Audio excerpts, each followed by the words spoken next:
Wind up करते हैं। देख बेटा, हम लोग कर रहे हैं माइक्रो क्रेडिट को। सबसे पहले समझ what is micro credit. Micro credit program क्या होता है बेटा?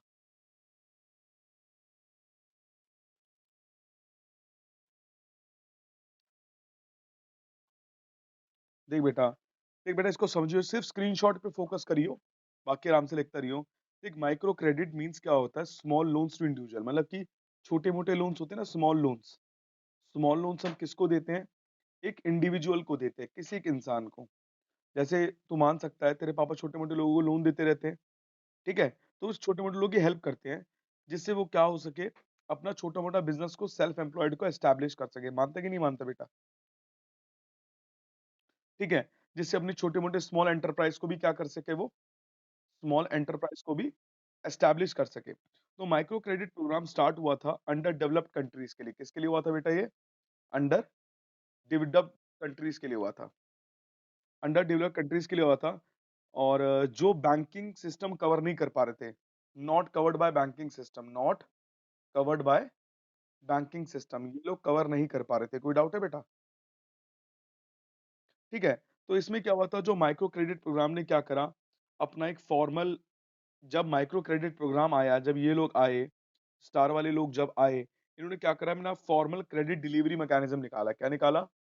फॉर्मल क्रेडिट डिलीवरी मैकेनिज्म निकाला, एक ऐसा तरीका निकाला जिससे छोटे छोटे लोगों को पैसा मिल सके, और वो भी तरीके से पैसा मिल सके। समझ गए बेटा?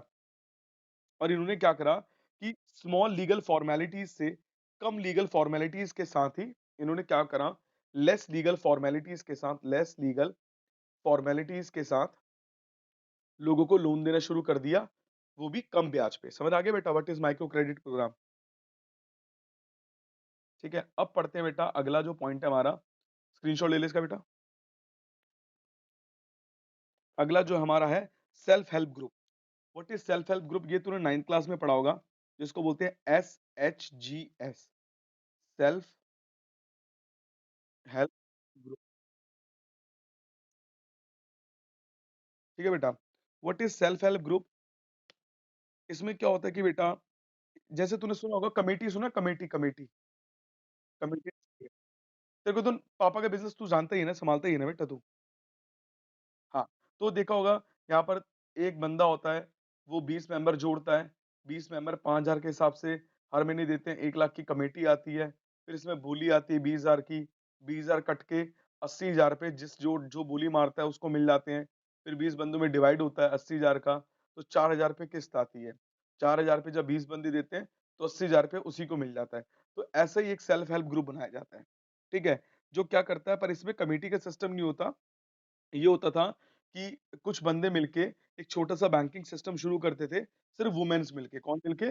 वुमेन्स मिलके, ठीक है? और जब भी किसी को पैसा चाहिए होता था, वो लोग क्या करते थे, मॉडरेट रेट ऑफ इंटरेस्ट, बहुत ही कम ब्याज पे, मॉडरेट रेट ऑफ इंटरेस्ट पे लोगों को लोन दे देते थे। समझ आ गया बेटा?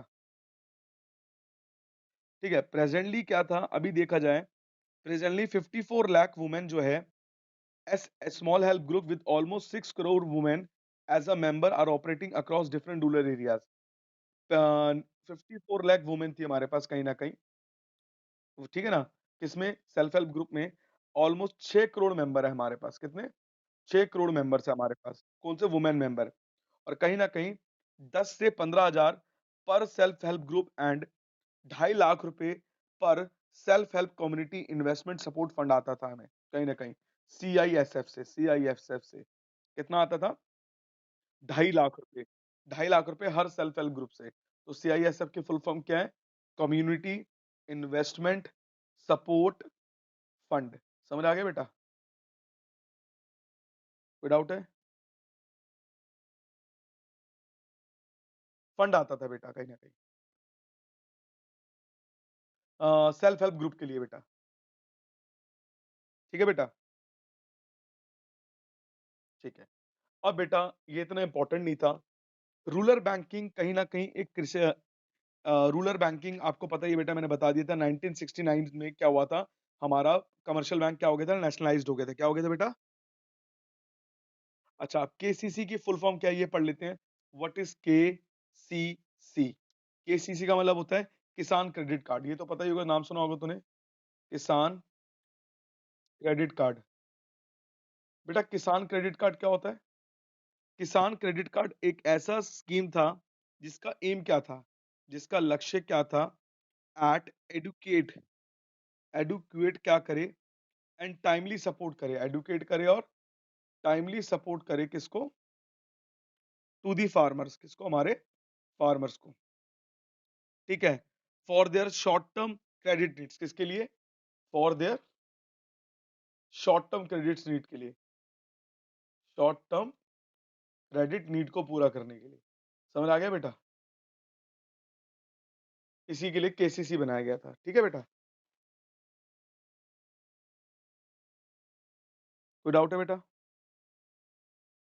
ठीक है। तो कहीं न कहीं होता क्या था कि ये इसीलिए इसमें क्या होता था, अंडर द स्कीम बैंक में इश्यू, कभी-कभार बैंक को इश्यू होता था, क्योंकि फार्मर्स की एलिजिबिलिटी कभी हो पाती थी और कभी नहीं हो पाती थी। इसीलिए किसान क्रेडिट कार्ड इतना सक्सेसफुल नहीं हुआ। समझ आ गया बेटा? पक्का?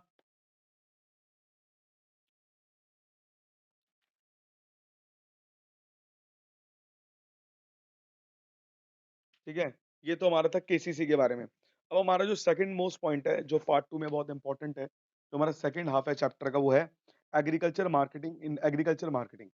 देखो एग्रीकल्चर की मार्केटिंग की बात करें, बहुत छोटा-सा पॉइंट है, जिसको हम ज़्यादा बड़ा करके पढ़ेंगे तो भी फ़ायदा नहीं है, छोटा करके करेंगे तो भी मिडल में पढ़ना है। What is agriculture marketing? बेटा इस चीज़ को समझिए, इसको बोलते हैं मार्केटिंग इन रूरल एरिया। देख बेटा, किसान का ना एक चीज़ को समझियो, किसान के सिस्टम को समझ। ये किसान है बेटा, किसान अगस्त में बीज को सो करता है, मान के चल अगस्त में बीज को सो करता है और जनवरी में मान ले हार्वेस्ट करता है। तो बीच के जो महीने होते हैं, वो पैसा कहाँ से लाता है, क्या करता है? इसके बाद बीच में तो तेरे को पता है 3 टाइप के लोन लेता है, short term, medium term, long term loan लेके पूरे करता है अपने वो।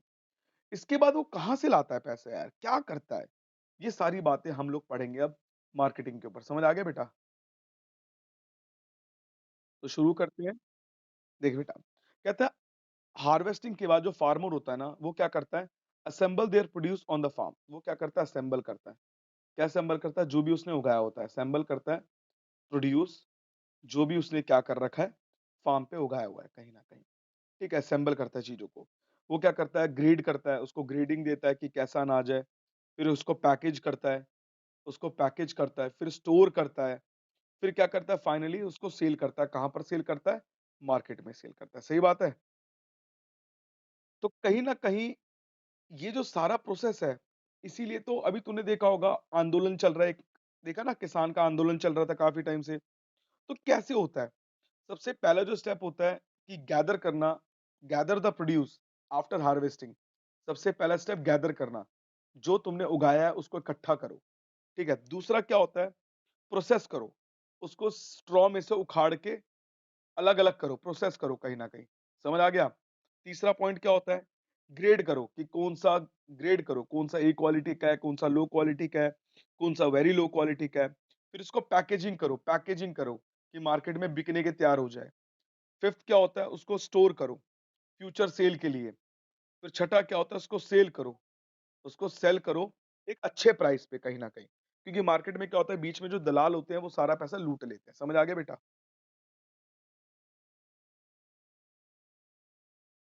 समझ आया बेटा? हमारे बेचारे फार्मर को लो प्राइस लो प्राइस दूर हमें हमारे विचार में फार्मर को क्या होता है, उनकी ना होल्डिंग कैपेसिटी नहीं होती ज़्यादा। होल्डिंग कैपेसिटी क्या होता है? समझाता हूँ बेटा। देख बेटा, होल्डिंग कैपेसिटी क्या होता है? दोबारा समझाता हूँ। हमने बीज बोया, सोइंग करा। अब अंश और मैं अंश मैं दिनेश गिरी जो है वो फार्मर है। दिनेश गिरी फार्मर है, डीजी सर फार्मर है। उन्होंने क्या करा, अंश से बोला, "अंश बेटा मुझे 1 लाख रुपए उधार दे दो।" अंश ने कहा ठीक है। मैंने जब अगस्त के टाइम पे उससे 1 लाख रुपए ले लिए और मैंने कहा बेटा आपको जनवरी में मैं रिटर्न कर दूँगा। अगस्त में लिए, जनवरी में मैं आपको रिटर्न कर दूँगा, मैंने किसको बोला? अंश को बोला। अब मेरी बात को समझना अंश बेटा, बिल्कुल क्लियरली ध्यान ध्यान से। 1 लाख रुपए की बात है, कितने लाख रुपए की बात है? 1 लाख की। तो मैंने अगस्त में लिए, तो ब्याज देखो कितना आप ले रहे हो मेरे से? 5%। तो अगस्त का 5%, सितंबर का 5%, अक्टूबर का 5%, नवंबर का 5%, दिसंबर का 5%, फिर जनवरी का 5%। तो 5, 5, 5, 5, 5, 5 तो 10, 20, 30,000 तो 1,30,000 मुझे इसको रिफंड करना पड़ेगा किसको? अंश को जनवरी में। तो मुझे बताओ अगर मैं लेट हो गया तो 1,35,000 हो जाएगा। फिर लेट हो गया 1,40,000 हो जाएगा नहीं हो जाएगा? तो मुझे ना ये टेंशन होती है, जो ब्याज है ना टेंशन है, लोन क्या है टेंशन है। जो मुझे कब लेना पड़ता है इनसे? सितंबर में ले लिया, अक्टूबर में ले लिया, घर में शादी होगी कुछ ले लिया। तो इसीलिए क्या होता है ना, होल्डिंग कैपेसिटी फार्मर की कम होती है, अनाज को ज़्यादा टाइम होल्ड नहीं कर सकता क्योंकि इसका इंटरेस्ट लगता है। इसीलिए वो क्या करता है लो प्राइस में भी क्या करता है अपने अनाज को बेच देता है, किसको? मिडलमैन को। समझ आया बेटा क्या होता है? समझ आया? ये रियलिटी है बेटा, ये रियलिटी है हमारे साथ। इसीलिए क्या होता है बीच के जो ब्याजखोर होते हैं, सूदखोर होते हैं, मनी लेंडर्स होते हैं, ट्रेडर होते हैं, कमीशन एजेंट्स होते हैं, वो फार्मर को बिल्कुल डुबा देते हैं और फार्मर बिल्कुल ही डूब जाता है। इसीलिए क्या होता है उनको फोर्स करना पड़ता है। इसीलिए इस सारी चीज़ों को जो लो प्राइस में बेच देते हैं उसको क्या बोलते हैं? उसको बोलते हैं डिस्ट्रेस सेल, डिस्ट्रेस सेल। आगे भैया, ये ऐसी सिचुएशन होती है जिससे वो अपने अनाज को बिल्कुल लो प्राइस में बेच देता है क्योंकि फार्मर को इमीडिएट कैश चाहिए होता है और वो अपनी स्टोरेज कैपेसिटी इतनी हाई नहीं होती उसकी, इसलिए उसको बेचना पड़ जाता है अपने सामान को। समझ आ गया बेटा? बिल्कुल कॉन्सेप्ट कोई डाउट है तो मुझे बता दे बेटा। वेरी गुड बेटा, एक नंबर बेटा। आगे चलें? देखिए बेटा, आगे चलते हैं। फर्स्ट जो इसमें रेगुलेटेड मार्केट, कौन-सी मार्केट? Regulated market. अंश बेटा कुछ भी करियो, इको बीएसटी में 40 में से 40 आनी चाहिए बेटा तेरे। बेटा इज्जत मत डुबाइयो मेरी। बेटा बात नहीं कर रहा हूँ, मजाक नहीं कर रहा हूँ बेटा, ध्यान रखियो। रेगुलेटेड मार्केट जो हमारी एस्टैब्लिश किस लिए हुई थी बेटा? ये एस्टैब्लिश हुई थी हमारी किस लिए? सेल एंड परचेज के लिए बेटा। किस लिए हुई थी? सेल एंड परचेज के लिए। कौन से सेल एंड परचेज के लिए? अनाज, गेहूँ, ठीक है ना? किसके लिए हुआ था? फार्मर के लिए हुआ था। रेगुलेटेड मार्केट को एस्टैब्लिश किया गया था जहाँ पर हम सेल एंड परचेज कर सके। जो भी प्रोड्यूस किया, किसने प्रोड्यूस किया? हमारे फार्मर ने। और बार-बार नज़रें गाड़ सके, बार-बार निगरानी रख सके। निगरानी को क्या बोलते हैं? मॉनिटर। क्या कर सके? मॉनिटर कर सके कि मार्केट कमेटी के इनके साथ कोई धोखाधड़ी तो नहीं कर रहा। इसीलिए ट्रांसपेरेंट है, हमारा जो सिस्टम है क्या है? पूरा ट्रांसपेरेंट होता है, स्ट्रिक्ट विजिल होता है, प्रॉपर स्केल, स्ट्रिक्ट रूल्स होते हैं, विजिल होता है, विजिल बोलते हैं रूल्स, स्ट्रिक्ट विजिल होता है, प्रॉपर स्केल्स होती है एंड प्रॉपर वेट होता है हर चीज़ का, प्रॉपर वेट होता है कहीं न कहीं। तो मार्केट कमेटी एंश्योर करती है that the farmer get appropriate price, उनको क्या मिले? एप्रोप्रिएट प्राइस मिले कहीं न कहीं, पूरा एप्रोप्रिएट प्राइस मिले, जो भी उन्होंने क्या कर रखा है, प्रोड्यूस कर रखा है। There is a need to develop about 227,000 क्या हो गए हमारे रूरल पीरियोडिक मार्केट प्लेसेस है, जो रिलीज़ करते हैं full potential of rural market. आज हमारे पास 27,000 रूरल पीरियोडिक मार्केट प्लेसेस है कहीं न कहीं, जो क्या करते हैं फुल पोटेंशियल के साथ रूरल मार्केट को कहीं न कहीं डेवलप किया जाता है। समझ आ गया बेटा? कोई डाउट है इसके अंदर?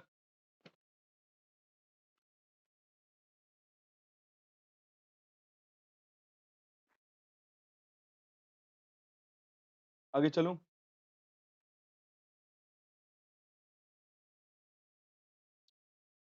अब देख बेटा अगला जो पॉइंट है हमारा सेकंड पॉइंट है, इसमें क्या बताया गया? Provision of physical infrastructure, provision of physical infrastructure. इसका मतलब क्या होता है? देखो, फिजिकल इंफ्रास्ट्रक्चर इंक्लूड कौन-कौन से होते हैं बेटा? सबसे पहला ट्रांसपोर्ट फैसिलिटी, सबसे पहला होता है ट्रांसपोर्ट फैसिलिटीज़, ठीक है बेटा? दूसरा होता है हमारा स्टोरेज फैसिलिटीज़, तीसरा होता है हमारा प्रोसेसिंग यूनिट। ये सारी 3 चीज़ें होती हैं, जो बिल्कुल ध्यान रखना इस बात पे। ठीक है, बेटर ट्रांसपोर्ट फैसिलिटीज़ लाइक कौन-सी होती है? इट इज़ लाइक रोडवेज़, हमारे रोडवेज़ की बात है बेटा कहीं न कहीं एंड रेलवे की बात है कहीं न कहीं रोडवेज़ की, रेलवेज़ की, जहाँ पर अनेबल द फार्मर्स कि अब लोग हो क्या रहा है आजकल? आजकल फार्मर क्या कर रहे हैं, खुद जाके लोकेशन जाके, खुद जाके क्या कर रहे हैं, अकॉर्डिंग टू ल्यूक्रेटिव प्राइस, जो प्राइस उनको सही लगता है, वो अपने हिसाब से बेचते हैं। तूने देखा होगा आजकल किसान खुद ट्रैक्टर लेके प्याज रास्ते में बेचते हैं, देखा होगा तूने? तो कहीं न कहीं क्या हो गया है, अब कोई दिक्कत की बात इतनी नहीं है। अब फिज़िकल इंफ्रास्ट्रक्चर हमारा बहुत अच्छा हो चुका है, ठीक है? हमें क्या करना है, हमारी स्टोरेज फैसिलिटीज़ भी अब बढ़ रही है फार्मर्स की। हर फार्मर्स के पास स्टोरेज फैसिलिटीज़ काफ़ी ज़्यादा हो चुकी है कहीं न कहीं, इंक्रीज़ हो रही है कहीं न कहीं, समझ आ गया? इसीलिए more than 10% of the goods produced in the farm wasted due to lack of storage. 10% जो माल होता था, वो स्टोरेज की वजह से खराब होता था, बट अब ऐसा नहीं है। समझ आ गया बेटा?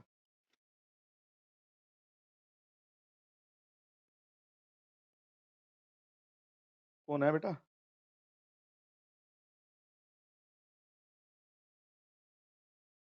कोई आया बेटा, कॉफ़ी लेके आया क्या कोई?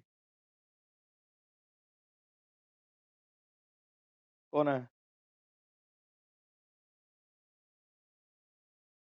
अच्छा, आगे चलें?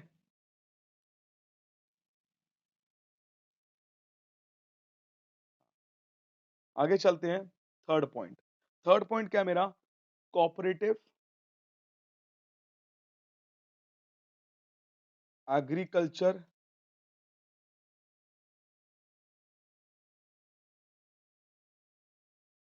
Marketing societies. Cooperating agriculture marketing societies का मतलब क्या है? ये भी समझ लेते हैं बेटा। देख बेटा, the government is encouraging the formation of, government क्या करता है, अब एनकरेज करता है। इसका मतलब क्या है? देख, अंश एक फार्मर है, मैं एक फार्मर हूँ, दो बच्चे और फार्मर है। हम चारों ने मिलकर सोचा क्यों ना हम एक चारों अपनी जमीन बढ़िया एक बड़ी सी जमीन में फार्मिंग कर लेते हैं, जो हमारी खुद की है। हम इकट्ठे जाके माल परचेज करेंगे और इकट्ठे जाके सेल करेंगे, तो कॉस्ट कम लगेगी, प्रॉफिट सेल हमारा ज्यादा होगा, अनाज ज्यादा होगा तो जल्दी बिकेगा। तो ये फार्मिंग जो होती है कहीं ना कहीं बेस्ट होती है, क्योंकि इससे हमें बेटर प्राइस मिलता है और कलेक्टिव सेल मिलती है। क्या मिलती है? बेटर प्राइस, और कॉस्ट भी कम लगती है और कलेक्टिव सेल होता है। समझ आ गया बेटा? कोऑपरेटिव मार्केटिंग, ठीक है? ये हमने देखा था गुजरात में, मिल्क सोसाइटी में होता था। मिल्क सोसाइटी वाले करते थे ज्यादातर। ये लोग क्या करते थे, जो भी मिल्क मिल्क दूध होता था ना, दूध, ये लोग वहीं पर ही सारा milk cooperative in Gujarat was a brilliant example of cooperative marketing in rural area. तो मिल्क कोऑपरेटिंग इन गुजरात एक बेस्ट एग्जांपल है किसका? कोऑपरेटिव मार्केटिंग का। कहाँ पर? रूरल एरिया में। समझ आ गया बेटा? एमसीक्यू पूछा जा सकता है। आगे चलें? अगला है पॉलिसी इंस्ट्रूमेंट।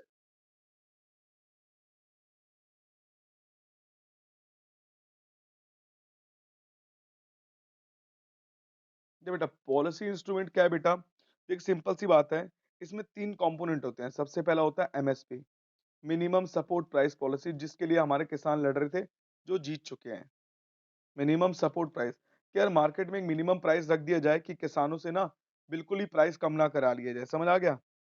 कि ये ना बोला जाए कि वो जबरदस्ती बेच रहा है, इतना तो सबको देना पड़ेगा। एक अगला जो क्या होता है, maintenance of buffer stock. Buffer stock तूने 9th क्लास में पढ़ा होगा साइंस में, जहाँ पर क्या होता है, सारा जो स्टोर होता है हमारा सामान, गवर्नमेंट स्टोर करती है। समझ आ गया? जिन किसानों के पास खुद का स्टोरेज नहीं होता, गवर्नमेंट उनको अपना स्टोरेज फैसिलिटीज देती है। समझ आ गया बेटा?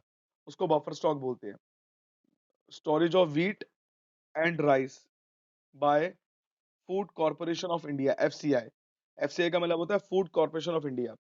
और तीसरी चीज क्या है? ये पहली चीज है, ये हमारी दूसरी चीज है। तीसरी चीज क्या है हमारी? तीसरी चीज है जो साफ साफ है,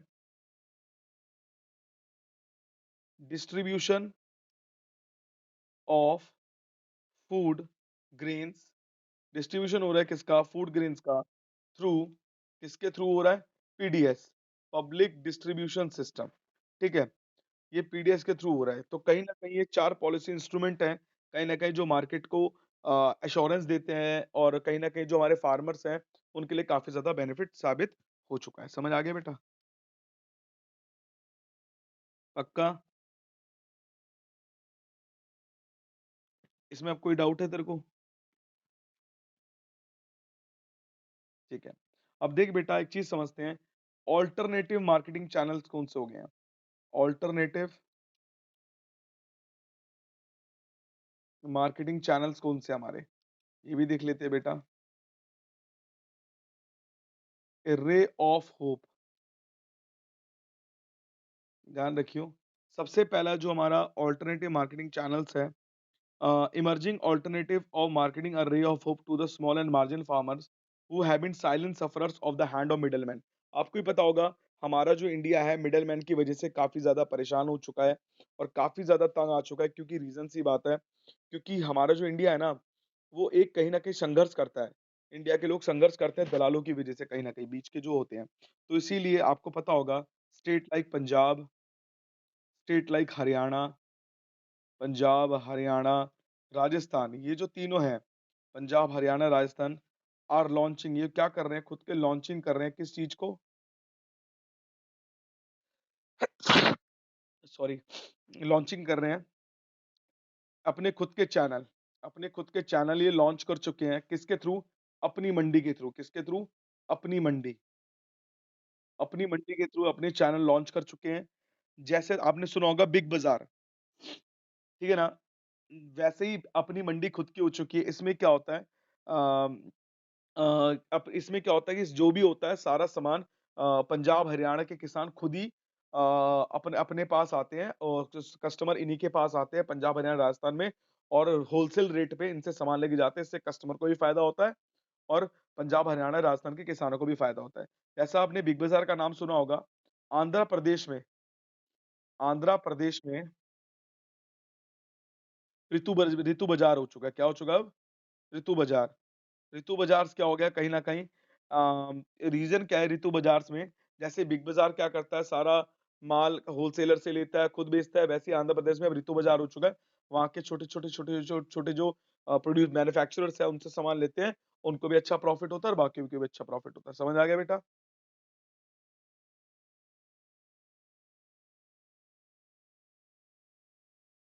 समझ आ गया बेटा? अंश? अंश बेटा समझ आया? आवाज़ नहीं आ रही थी बेटा तेरी। आगे चलते हैं बेटा। अगला है, सेम टू सेम तमिलनाडु में भी है बेटा। तमिलनाडु में तूने देखा होगा बेटा, साफ-साफ बोल रखा है, इन्होंने भी अपना खुद का बाज़ार लॉन्च कर दिया जिसका नाम है उज़ावर संडीज़। उज़ावर संडीज़ नाम से इन्होंने बेच दिया। इन सिर्फ़ तीनों में क्या फ़ायदा है? इसमें क्या होता है, डायरेक्ट सेल होती है। इससे मैन्युफैक्चरर से सीधा कंस कंस कस्टमर को सीधा डायरेक्ट सेल होती है और कुछ नहीं होता है बेटा, ठीक है? समझ आ गया बेटा? हाँ, इससे क्या होता है, काफ़ी बेनिफिट मिलता है किसको? हमा हमारे बेचारे फार्मर्स को कहीं न कहीं, ठीक है? आगे चलते हैं, जो हमारा अगला चैप्टर बहुत बड़ा है बेटा, टेंशन मत ले। अगला जो इसमें पॉइंट है, agriculture diversification and market risk. Agriculture diversification and market risk, ये क्या है बेटा? इस पॉइंट को भी समझते हैं कहीं न कहीं। देखो बेटा, agriculture diversification refers to the reallocation of farming product. हमें रीएलोकेशन करना है किसको? फार्मिंग प्रोडक्ट को। फार्मिंग प्रोडक्टिव रिसोर्सेज को किसमें? न्यू एक्टिविटीज़ में। तो सिंपल सी बात है, हमें रीएलोकेशन करना है, मैं लिख देता हूँ, रीएलोकेशन करना है of some of farms production resources को, फार्म प्रोडक्शन रिसोर्सेज को किसमें? इनटू न्यू एक्टिविटीज़ और क्रॉप्स में, जो क्या करते हैं, रिड्यूसिंग करते हैं मार्केटिंग रिस्क को, ठीक है? Because the price of all the crops होता है, वो मे नॉट ड्रॉप भी, वो ड्रॉप भी हो सकता है और मे नॉट ड्रॉप भी हो सकता है एट द सेम टाइम। क्योंकि अगर एक एक if one crop फेचेस low revenue, अगर मान लो अगर कोई भी एक क्रॉप लेस रेवेन्यू अर्न करता है, तो कहीं न कहीं दूसरा क्रॉप हाई रेवेन्यू अर्न कर सकता है। तो एक का लॉस दूसरा कवर कर लेगा कहीं न कहीं।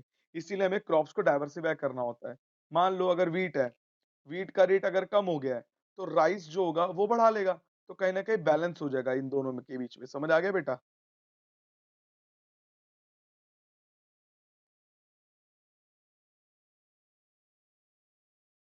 समझ आया बेटा?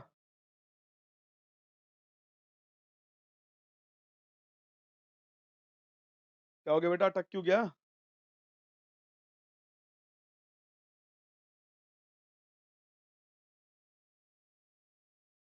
अब आया समझ बेटा, मैंने क्या बोला, अगर मान ले व्हीट का प्राइस अगर कम हो रहा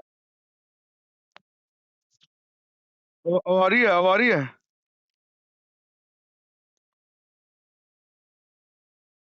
अब आ रही है आवाज?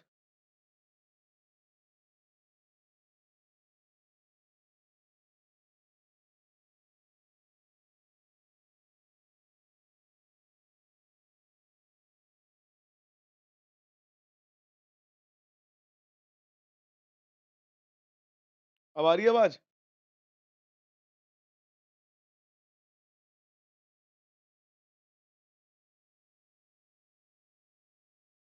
अब आ रही है आवाज?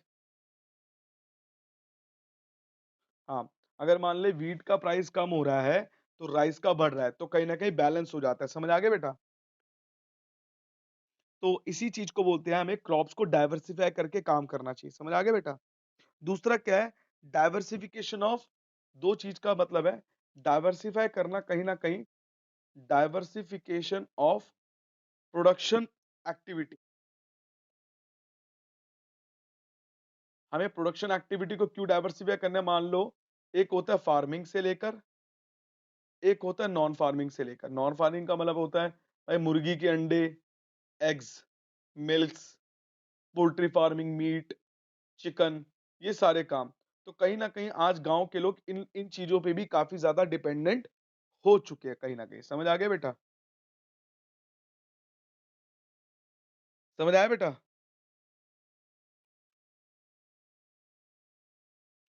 समझ आ गया? हाँ, तो ठीक है बेटा। ये हमारा ना ये आज के टॉपिक हम इतना ही रखेंगे बेटा। ये हमारा पार्ट 2 था। हम जो पार्ट 3 में करेंगे, क्योंकि बेटा ज़्यादा बड़ा चैप्टर है, मिक्स ना हो जाए बेटा। पार्ट 3 में ह्यूमन कैपिटल फॉर्मेशन सिर्फ़ 10 मिनट का चैप्टर है, ज़्यादा बड़ा नहीं है। पार्ट अभी हमने जितना पढ़ा लिंगरिंग चैलेंजेस पढ़ा, पार्ट 3 में हम पढ़ेंगे इमर्जिंग चैलेंजेस। क्या पढ़ेंगे बेटा? Emerging challenges. इमर्जिंग चैलेंजेस की मैं तेरे को वीडियो दे दूँगा, तो उस वीडियो को प्रॉपर देख लियो, बिल्कुल खत्म हो जाएगा। कोई डाउट बेटा? और वो सिर्फ़ आधे घंटे की वीडियो होगी और कुछ नहीं होगा। कोई डाउट?